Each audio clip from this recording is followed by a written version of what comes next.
दारू शर्यत किती किती वाढले तरी लोक दारू घेतातच. दारू गरजेची नाही, पण शेतकऱ्याचा जो माल आहे, भाज्या झाल्या, कडधान्य झाल्या, तांदूळ झाला, ज्वारी झाली, बाजरी झाली, हे खाल्ल्याशिवाय लोक जगू शकत नाही. मोदी साहेबाला मी सांगतो, इन्फ्रास्ट्रक्चर किती वाढला तरी तुम्हाला पण आहे ना अन्न आणि भाकरच खावी लागणार आहे. वंदे मातरम.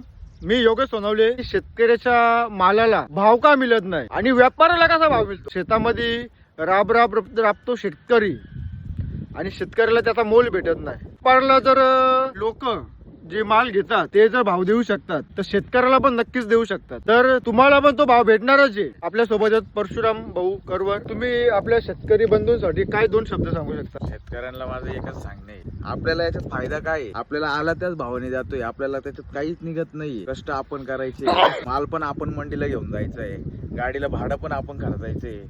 त्याच्यापेक्षा आपण नाही गेलो तर ते आपल्या पायाजवळ आल्यावर आपण ठरू ना. आपण जर म्हणलो आपल्याला एवढ्यालाच द्यायचंय, याची किंमत हीच आहे, 2 रुपयाची 2 रुपयाची किंमत आहे, तो रुपयाने मागतोय, नाही द्यायचं, चल निघून जा, मी नाही देणार आहे. प्रत्येक शेतकऱ्याने जर हे केलं, उद्या शेतकऱ्याच्या दारात गाड्या राहतील सगळ्या व्यापाऱ्यांच्या.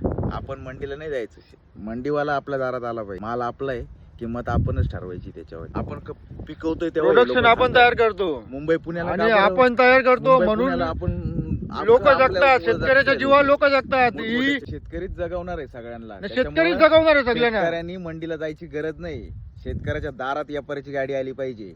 आपण शेतकरी आहेत, आपण राजे आहेत, आपण पिकवलं तर ते खाणार आहेत.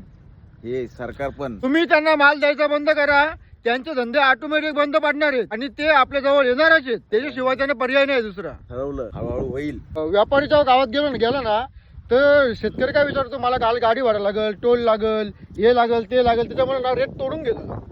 रेट तोडायचंच नाही ना आपण. मी तेच सांगतोय त्यांना, रेट तोडायची गरज नाही ना, रेट आपण ठरवणार. हा म्हणजेच ना, रेट आपण ठरवणार. रेट पण कांद्याचा हे ना, हे सगळीकडून वरतून ठरवणार. हे एकाने करून नाही होणार, हे सगळीकडून आवाज उठला पाहिजे. ऐका ना योगेश शेठ, विषय असा आहे, आज काही झालं ना, पिकाला बाजार कोण? सरकार ठरवणार आहे.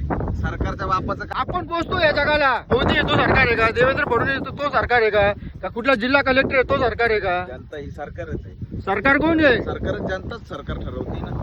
आपण नाही त्यांना ठरवलं तर ते कुठून येणार? त्यांना कामाला ठेवलेलं आहे, त्याला पगार आपण देतो. ठरवा. जिल्हाधिकारी असू दे, तहसील असू दे, पोलीस असू दे, कोणी पण असू दे, पगार घेतो ना. आम्ही पगार देतो तुम्हाला. सरकार आम्ही आहे, आमदार म्हणून पगार घेतो. पुन्हा का आपल्या शेतातलं आपण आपल्या खाण्यापुरतं करा तयार, आणि आपण यांना मग बाकीचे येत ना साहेब लोक यांना मरू दे, त्याचा विकू पण नका, विकू पण नका.